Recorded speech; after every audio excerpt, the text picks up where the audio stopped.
అందరికీ నమస్కారం. పెన్షనర్లకు సంబంధించిన వాస్తవమైన అప్డేట్స్ కోసం మన ఛానల్ని సబ్స్క్రైబ్ చేసుకోండి. వీడియోస్ మాత్రం ఒక లైక్ అయితే చేయండి. ఇక వివరాల్లోకి వెళ్తే పెన్షనర్లకైతే ఒక గుడ్ న్యూస్ అయితే వచ్చిందని చెప్పుకోవచ్చు. అధిక పింఛన్ పరిష్కారం షురు. మౌఖిక ఆదేశాలు ఉపసంహరించుకున్న ఈపీఎఫ్ఓ సిబిటి సభ్యుడు సుంకరి మల్లేశం వెల్లడి. నేడు సిబిటి సమావేశం కూడా నిర్వహిస్తున్నారు. మరి ఈపీఎఫ్ అధిక పింఛన్ దరఖాస్తుల పరిష్కారం, పెన్షన్ చెల్లింపుల ప్రక్రియపై 3 వారాలుగా కొనసాగుతున్న సందిగ్ధత అయితే తొలగిపోయింది.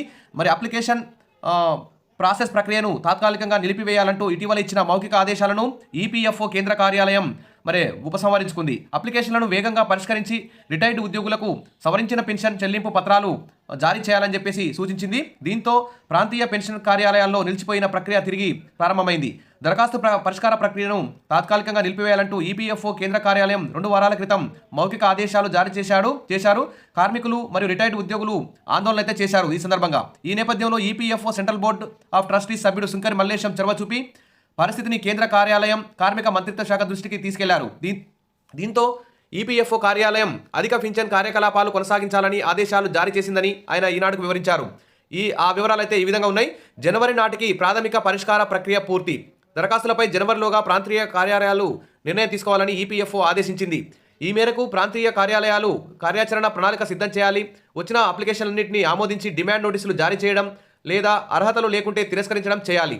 మరి రిటైర్డ్ అయిన చాలామంది ఉద్యోగులు డిమాండ్ నోటీసులకు అనుగుణంగా ఈపీఎఫ్ బకాయిలు చెల్లించారు.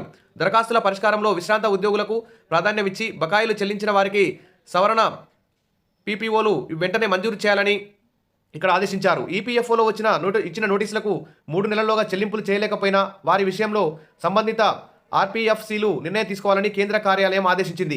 మిగతా కాలానికి వడ్డీ లెక్కించి తగిన నిర్ణయం తీసుకునే అవకాశం ఉన్నట్టు సుంకరి మల్లేశం వివరించారు. నేడైతే ఇక్కడ సిబిటి సమావేశం అయితే జరుగుతుంది. EPFO central board of trustees సమావేశం ఈ రోజు శనివారం జరగనుంది. ఈ సమావేశంలో ఈపీఎఫ్ కనీస వేతన పరిమితి 15,000 నుంచి 21,000కు పెంచడంపై చర్చ జరిగే అవకాశం ఉన్నట్టు తెలుస్తుంది.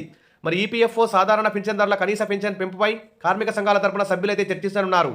అలాగే అధిక పింఛన్ అర్జీల పరిష్కార ప్రక్రియ వేగంగా చేయడం, పెన్షన్ చెల్లింపుల వేగంపై సమావేశంలో ప్రధానంగా చర్చ జరగనుంది. కాబట్టి ఇది కొంతవరకు పెన్షన్దారులకి రిటైర్ అయిన ఉద్యోగులకైతే గుడ్ న్యూస్ అని చెప్పవచ్చు. సరే, ఏదేమైనా పెన్షన్లకు సంబంధించిన పెండింగ్ డిఏలు, ఏరియర్స్, తర్వాత పీఆర్సీ కూడా త్వరగా ప్రకటించాలి.